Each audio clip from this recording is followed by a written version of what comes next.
আসসালামু আলাইকুম। আইন সবার জন্য সমান। বাংলাদেশের প্রত্যেকটা নাগরিক যেই অপরাধ করছে অ্যারেস্ট হয়েছে। এখন গত হাসিনা সরকারের প্রভাবশালী নেতারা জেলে আছে, যারা অ্যারেস্ট হয়েছে। গত সরকারের আমলে এই এখনকার বিরোধী দলে যারা ছিল, বিএনপি, জামাত ইত্যাদি, প্রত্যেক বিখ্যাত বড় বড় নেতারা সব জেলে ছিল, অ্যারেস্ট হয়েছিল সবাই। শেখ মুজিবুর রহমান, মাওলানা ভাসানী, একে ফজলুল হক, চার নেতা, জাতীয় চার নেতা মানে হত্যাই হয়েছে জেলখানার ভেতরে।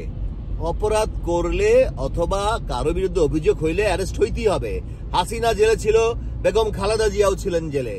কে এই চিন্ময় কৃষ্ণ দাস? তাকে অ্যারেস্ট করা যাবে না? উনি কে? আর তাকে অ্যারেস্ট করার কারণে যে মালুর বাচ্চারা আদালত অকেজো করে দিছে, যেই মালুর বাচ্চারা মানে আইনজীবীকে হত্যা করছে, এদের প্রত্যেককে অ্যারেস্ট করতে হবে। এদের পাশা জালিবেদ দিয়ে পিটিয়ে লাল করে দিতে হবে।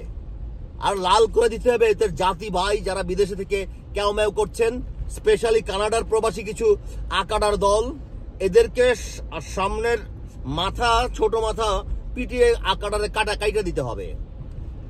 কোনো কথা নাই, প্রত্যেকটা হত্যা এবং এই অন্যায়ের বিচার করতে হবে। আসিফ, আপনাকে ধন্যবাদ। আল্লাহ হাফেজ।